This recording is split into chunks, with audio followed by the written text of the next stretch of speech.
Graça e paz, amados, sejam muito bem-vindos à nossa escola bíblica semanal. Estamos retornando agora para falar de Antigo Testamento. O Antigo Testamento.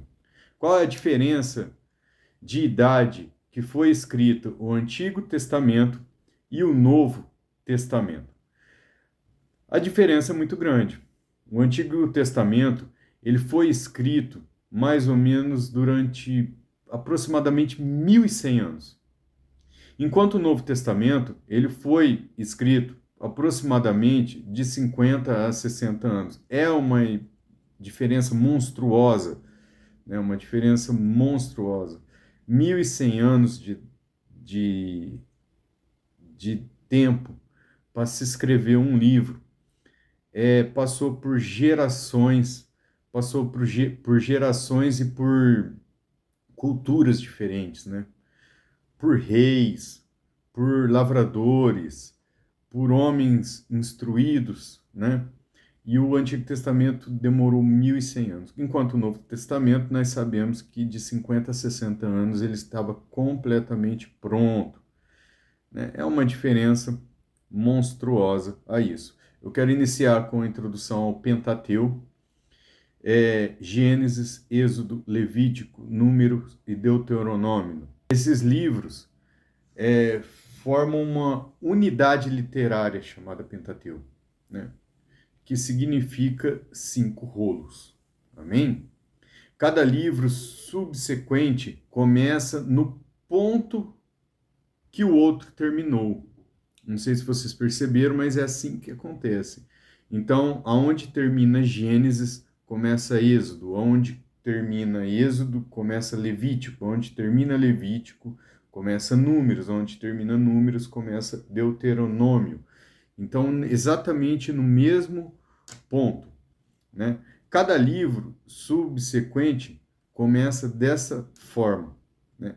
Vamos supor, Gênesis, princípio da criação, né? Deus, no princípio, Deus criou. Então, ele é o primeiro. Começa na criação. Explica a realidade da existência eterna de Deus. Ele já pressupõe que Deus existe, né? Já começa falando, no princípio criou Deus.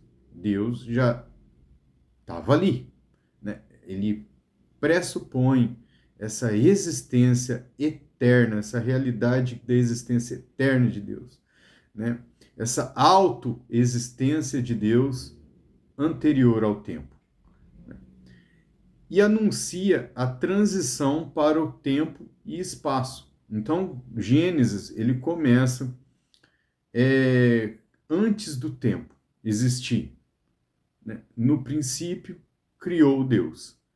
Ainda não existia sol, não existia translação, rotação e translação da Terra, não existia essas coisas, e então não tinha como contar o tempo, né? Se o sol não tem, como a gente conta o dia 1, o dia 2, o dia 3? Então até o dia 3 foi contado antes do tempo. E quanto tempo demorou esse tempo? Eu não sei responder. Eu acredito, pela palavra de Deus, a Bíblia não explica, e como eu já falei no nosso curso de hermenêutica, a Bíblia não é um livro de biologia, ela não está aí para explicar exatamente as coisas como são. Ela é um livro redentivo, sobre a redenção do homem ela se preocupa. E ela não explica a idade correta disso, mas literalmente ela fala que foi criado ali em 6 dias literais, e no sétimo dia Deus descansou. Então, como tem a palavra dias e eu sou bem literal, eu acredito que foi 7 dias literais mesmo. Não dá para entender, não dá para saber, porque o Deus, ele é poderoso para criar tudo pronto em 1 minuto, se ele quiser, em 1 segundo, não em 7 dias, como ele fez. Mas ele consegue criar tudo pronto no estado de Deus. Nosso Deus, ele é poderoso. Tá? A idade da criação é difícil saber com exatidão quantos anos tem a criação. A Bíblia não é clara. Não tem como eu saber a idade do, do universo pela Bíblia corretamente. Eu não tenho como saber. Não tem clareza na Bíblia. Algumas pessoas chegam a alguns números, eu não consigo ver isso, eu não consigo ter essa clareza, então eu não tenho resposta. Das genealogias citadas, nós temos uma, uma clareza assim de idade, vamos supor, de Abraão, né? Então nós sabemos mais ou menos quantos anos Abraão, em que idade Abraão nasceu antes de Cristo, porque aí dá certo. Mas fora disso, quantos anos tem a Terra, eu não consigo saber. Quanto tempo viveu Adão e Eva no jardim, eu não sei, entendeu? Quanto tempo demorou de Adão até Noé, até o dilúvio? Exatamente, eu não consigo.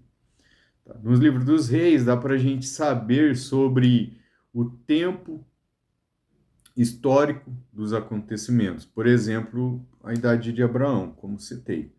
Ó, vamos ver mais ou menos quanto tempo Abraão, em que ano Abraão tinha, ou em que ano Abraão nasceu. A gente tem uma base começando por Salomão, né? Porque Salomão, ele morre 930 a.C. A data de 930 a.C. da morte de Salomão é amplamente aceita pelos historiadores e teólogos como Ed Tyler. A base para esse cálculo é o seguinte, vamos com calma. Sincronismo histórico. O que é um sincronismo histórico? Você pega a história dos judeus, a história de Israel, que está ali na Bíblia, que está aqui na Bíblia, e também cata a história de outros povos, dos assírios, dos egípcios, e cruzam essa história. E vê um sincronismo histórico para saber a realidade das coisas. Então, quando tem esse sincronismo histórico, dá mais ênfase no que é, né? Dá mais certeza no que é, de fato. Então, nós temos esse sincronismo histórico.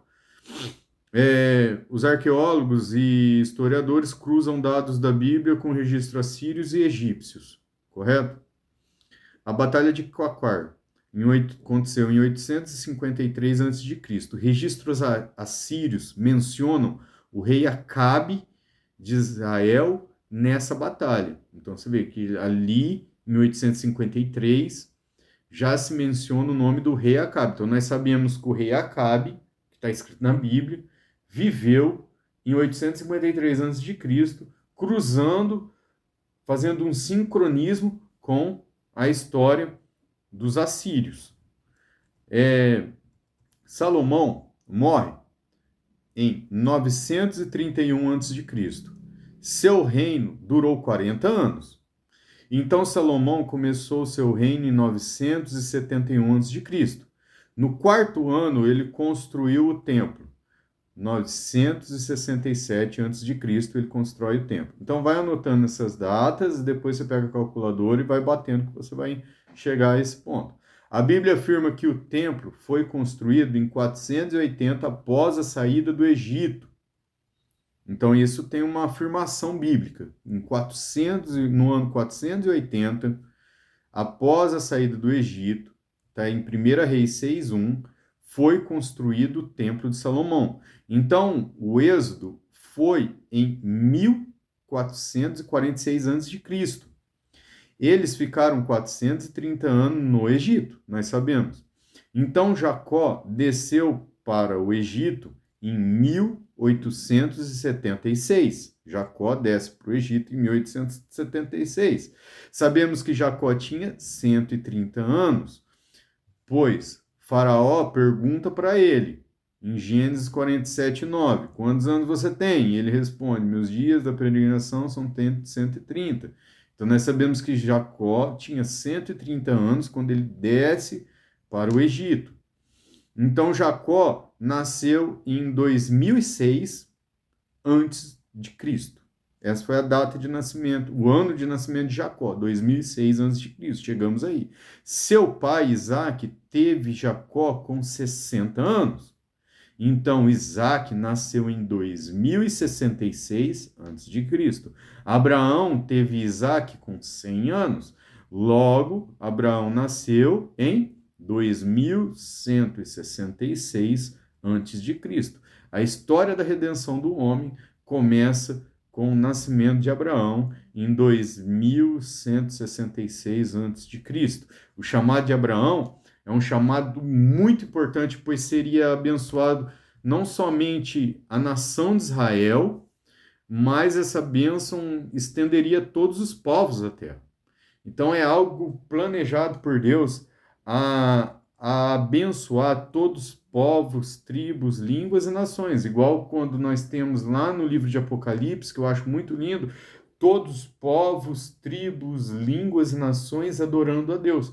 Então, pessoas de todo o mundo, né? Então nós vamos ter lá egípcios, nós vamos ter lá indianos, nós vamos ter lá indígenas brasileiros, indígenas americanos, nós vamos ter brasileiros, europeus, nós vamos ter russos, nós vamos ter japoneses, chineses, coreanos, todos africanos, tribos indígenas africanas, todos como um só povo adorando a Deus. Isso é maravilhoso pela bênção de Abraão, pela bênção de Abraão que alcançou todos os povos, línguas, tribos e nações. Então, o chamado de Abraão é um chamado importantíssimo para nós. Então, a Bíblia começa já a tomar o rumo de sua essência, né? Redenção do homem, ali com o nascimento de Abraão, que aconteceu em 2166 a.C.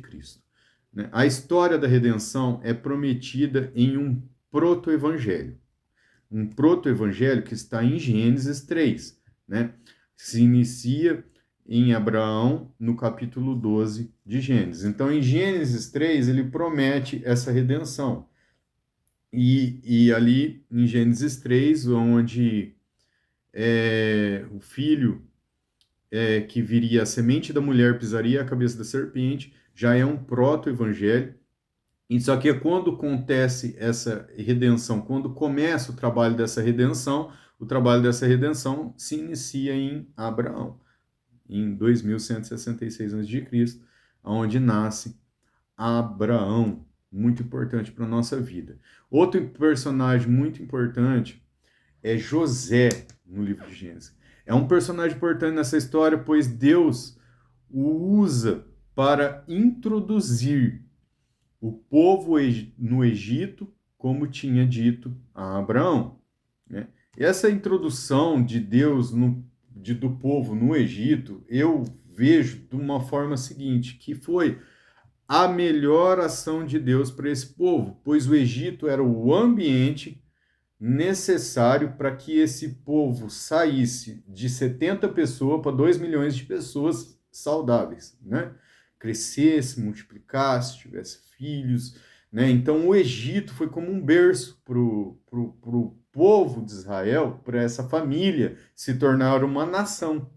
Foi o berço que Deus usou para uma família de 70 pessoas se tornar uma nação de 2 milhões de pessoas. Foi o ambiente exato. Então José foi muito importante porque ele leva essa promessa de Deus a acontecer. Então nós sabemos toda a história de José, que não foi uma história fácil, mas foi uma história perseverante. Gênesis 15, 13 fala assim: então lhe foi dito, sabe com certeza que a tua posteridade será peregrina em terra alheia e será reduzida à escravidão e será afligida por 400 anos.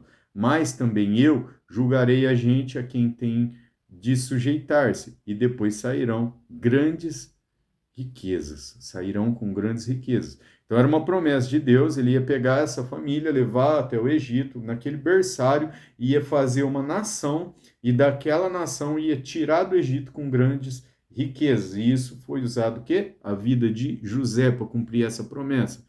Apesar da vida de José não ter sido fácil, né, ter sido muito difícil, ele sempre confiou em Deus. Sempre confiou em Deus. Essa introdução do Pentateuco, acho que tem esse ponto principal, a confiança em Deus nas dificuldades. Nós vemos José, ele teve muitas dificuldades na vida dele, mas ele nunca murmurou, sempre teve Deus como o Senhor da história da vida dele. Né? Eu acho que isso que nós temos que ter no nosso coração, Deus como Senhor da nossa história. Assim como José tinha essa certeza, essa confiança em Deus. Então ele podia estar dentro de uma cisterna, ser traído pelos irmãos, ser caluniado falsamente por uma mulher, né? Ser preso injustamente, né? Mas ele sempre sabia que Deus, ele era Senhor da história da vida dele. E Deus, sendo Senhor da história da vida de José, o levou a ser não é um governador do Egito, né? Mas como um governador, ele na época ele era o segundo mandatário. Quem mandava no Egito era ele, né? Um segundo mandatário concorrente com o faraó, né? E isso foi o próprio faraó que colocou ele lá e ele virou esse governador do Egito, né? Nós aprendemos muito com José. Deus leva seu povo ao Egito por meio de José, provavelmente por ser o melhor lugar para uma família de 70 pessoas tornarem uma nação, aproximadamente 2 milhões de pessoas. Né? Gênesis termina com a morte de José, e antes de morrer, ele faz seus irmãos prometerem quando Deus tirasse eles do Egito, quer dizer, José já sabia até que Deus ia tirar eles do Egito. Né? Essa promessa feita lá em Gênesis, José já tinha no coração. Nós vamos sair daqui uma grande nação, com grande bens, com muitos bens, né? Uma nação próspera. Então, ele pede para os seus irmãos levarem consigo os seus ossos, levarem consigo seus ossos até a terra prometida, né? Ocorre então uma lacuna, né, da morte de José ao nascimento de Moisés, ocorre uma lacuna aí de 300 anos, né, até o nascimento de Moisés no Egito, mais ou menos em 1525 a.C., né? Então nós iniciamos agora o livro de Êxodo, né? Terminamos o livro de Gênesis com a morte de José, ele pedindo essa promessa e tal, e nós começamos o livro de Êxodo. Então, nós estamos falando que aonde termina um livro, começa o outro. Segundo livro, Êxodo. Êxodo começa com os nomes daquela família de Jacó que desceram para o Egito, né? Êxodo 1, né? E é onde, em Gênesis 46, tem o povo que desce para o Egito. Esse livro documenta a fuga dos israelitas do Egito. Esse livro documenta isso, a fuga dos israelitas do Egito, né? 430 anos depois da entrada no Egito, Deus levanta Moisés para libertar o povo da escravidão, que nesse momento já havia se tornado uma grande nação. 430 anos depois, aquelas 70 pessoas já eram uma nação de 2 milhões de pessoas. Né? A vida de Moisés ela é dividida exatamente em 40 anos. Né? 40 anos no palácio, ele viveu como príncipe, aprendeu toda a ciência e cultura no egípcia. 40 anos na terra de Midian, pastor de ovelhas. Né? É uma observação, uma aspas que eu abro agora, é muito importante a gente saber que quando ele fica na terra de Midian, ele ele vai ter com Jetro, né, e casa com a filha de Jetro, e Jetro já fazia parte dos filhos de Abraão. Não sei se essa informação é nova para você, para mim é uma informação muito interessante, né? Após a morte de Sara, Abraão casou-se com Quetura. Abraão teve 6 filhos, e um deles chamava Midian. Um dos filhos de Abraão, que ele teve com Quetura após morrer Sara, chamava Midian. E Jetro, que é sogro de Moisés, era um descendente de Midian. Então Abraão vai até Midian, que se tornou, Midian provavelmente formou essa cidade de Midian. Abraão vai até Midian, que agora é uma cidade, né? Que é o nome de um filho de Abraão, e lá ele se estabelece com Jetro, que também é da linhagem, é filho de Abraão, e se casa lá. E Jetro é o sogro dele. Uma informação aí. Então, a vida de Abraão é 40 anos. 40 anos no palácio, 40 anos em Midian e 40 anos com o povo no deserto. Né? 120 anos. Glória a Deus. Nesse momento, Moisés começa a escrever o Pentateuco, né? Em Êxodo. Ali, ele começa a escrever o Pentateuco. Acredite-se que Gênesis, Êxodo e Levítico foram escritos entre o primeiro e o segundo ano, já que no deserto. Entre o primeiro e o segundo ano que o povo estava no deserto, que eles tinham saído do Egito, já foi escrito Gênesis, Êxodo, Levítico, nesse primeiro ano. Números já foi escrito no final, aproximadamente no ano 38 ali que eles estavam no deserto, já quase chegando no finzinho, faltando 2 anos para sair do deserto e entrar na Terra Prometida, foi escrito Números. Próximo à partida de Moisés e a liderança ser passada a Josué na planície de Moabe, há uma renovação da aliança, né? Deuteronômio, no grego, Deuteros Nomos, segunda lei, né? Escrito no ano entre 39 e 40. Então, próximo ali à saída, ele escreve Deuteronômio. Tá? E aí ele termina o Pentateuco escrito todo no deserto. Né? O livro de Êxodo termina quando a nuvem que guiou, veja bem aonde termina o livro de Êxodo, que estamos falando. O livro de Êxodo termina quando a nuvem que guiou o povo pelo deserto desce sobre o tabernáculo recém-construído. Então, aí termina o livro de Êxodo e começa o livro de Levítico. As primeiras palavras hebraicas de Levítico pode ser escrita como o Senhor chamou Moisés. Então, o Senhor, como termina Êxodo? A nuvem descendo sobre o tabernáculo, Moisés lá dentro do tabernáculo, recém-construído, a nuvem desce sobre ele. Como começa Levítico? Deus chamando Moisés, né? Saindo de dentro da nuvem, da presença de Deus, no tabernáculo da Assembleia de Deus, chama Moisés para lhe prescrever a lei cerimonial.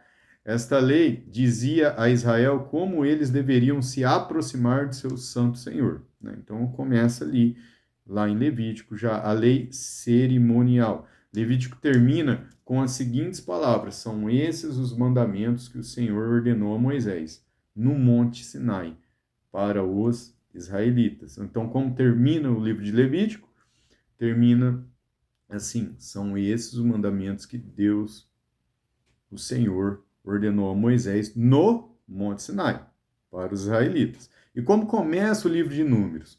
Começamos com Deus chamando Moisés para o tabernáculo da Assembleia. Dessa vez, para realizar um censo em preparação para a guerra contra os inimigos de Israel. Né? Então, agora Números já começa assim, ó, vamos fazer um censo e uma preparação do povo para enfrentar essa guerra contra os inimigos. Só que aí tem um problema, e um grave problema. Devido a uma falta de confiança em Deus, Israel não quis enfrentar os inimigos. Não quiseram a fim de reivindicar a terra prometida. Eles não quiseram. Deus mandou, prepara o povo, faz um censo, levanta o povo que agora nós vamos entrar na terra prometida, nós vamos batalhar ali e entrar nessa terra. Só que o povo temeu.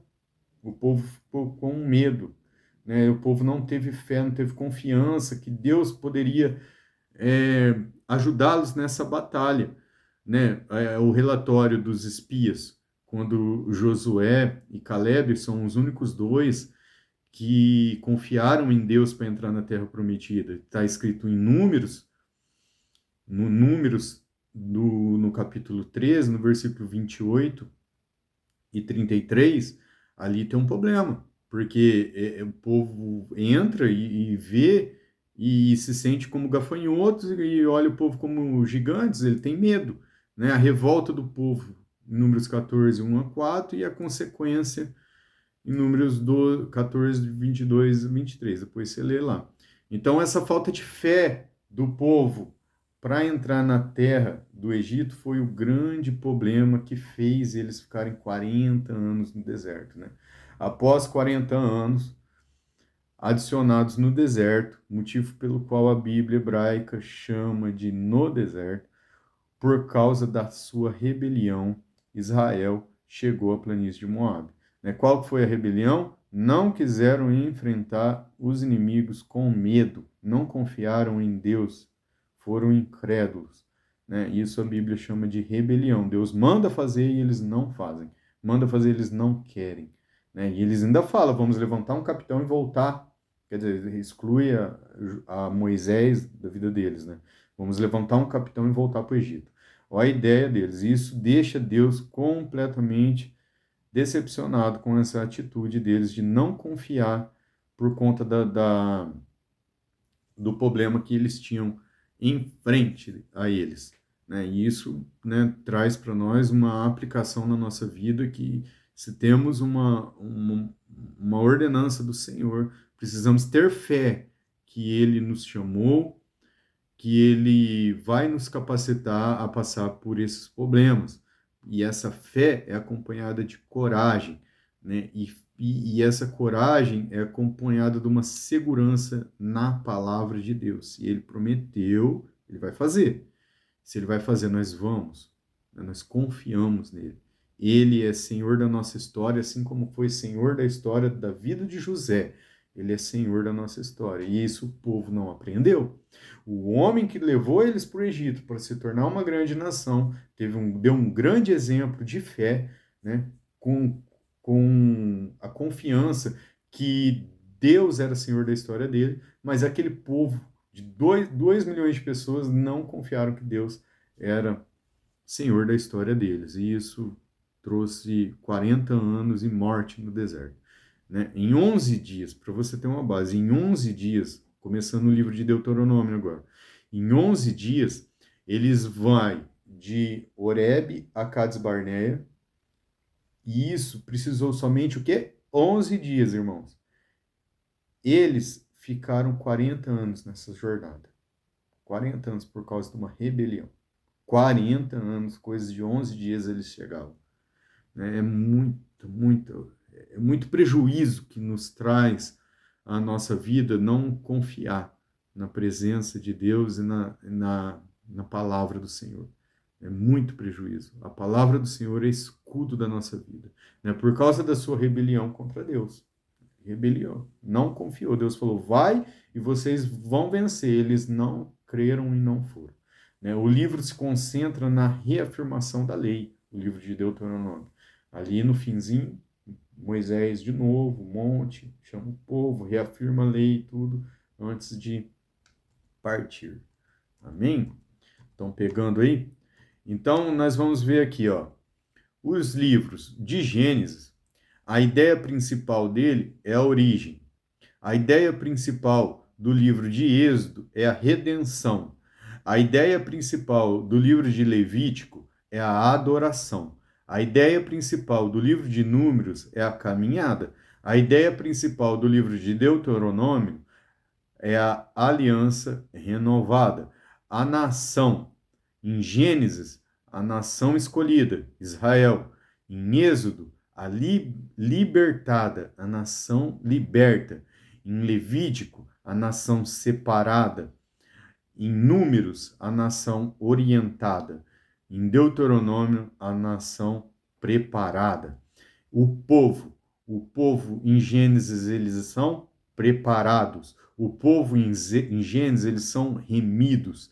O povo em Levítico, eles são instruídos. O povo em Números, eles são testados. O povo em Deuteronômio, eles são reinstruídos.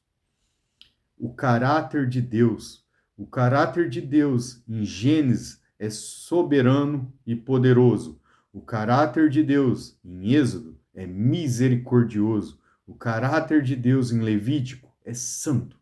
O caráter de Deus em Números é justo. O caráter de Deus em Deuteronômio é o Senhor que ama. O papel de Deus em Gênesis é criador. O papel de Deus em Êxodos é libertador. O papel de Deus em Levítico é santificador. O papel de Deus em Números é sustentador. O papel de Deus em Deuteronômio é Senhor que ama. Opa, é sustentador, o papel de Deus em Deuteronômio é recompensador. O Senhor que ama é o caráter de Deus em Deuteronômio. Mandamento de Deus. Em Gênesis, o mandamento de Deus é haja. Em Êxodo, deixe o povo ir. Em Levítico, sei santo. Em Números, entre. Em Deuteronômio, obedeça. Glória a Deus. Então, esse é um resumo que eu fiz, né, um panorama que eu fiz do Pentateuco, essa introdução dessa primeira aula do Velho Testamento, e nós vamos, já no próximo vídeo, falar sobre Gênesis. Vamos começar sobre Gênesis. Eu quero deixar um texto do Novo Testamento para a nossa vida, né, que é Hebreus 3,19. Hebreus 3,19 fala assim, ó, vemos, pois, que não puderam entrar por causa da incredulidade. Né? Séculos depois, o autor do livro de Hebreus cita esse exato episódio como o maior exemplo de como a incredulidade impede as pessoas de tomarem posse das promessas de Deus. Nós temos como exemplo a vida de José, que teve o Senhor como o Senhor da história dele. E isso, por mais difícil que foi a vida dele, ele não desfaleceu. Ele não deixou de crer em Deus, que Deus era o Senhor da história dele. Ele podia estar dentro de uma cisterna, como eu falei, dentro de uma prisão, sendo injustiçado, sendo caluniado, mas vendido como escravo. Mas Deus era Senhor. Ele sabia que Deus ia conduzir ele, conforme a poderosa mão de Deus estava sobre ele. Assim o povo não creu, e pela incredulidade do povo, perderam sua vida no deserto. Teve que outra geração nascer, para que pudesse entrar na terra prometida. E assim o livro de Hebreus também fala que nós hoje, como cristãos, temos que viver sem Deus, Senhor da nossa história. A poderosa mão de Deus está sobre a nossa vida e nós confiamos nele. Não importa o que vamos passar. Amém? Glória a Deus. Seja muito abençoado com essa introdução ao Pentateuco e a próxima aula, no próximo vídeo, estaremos iniciando o livro de Gênesis. Deus abençoe a vossa vida.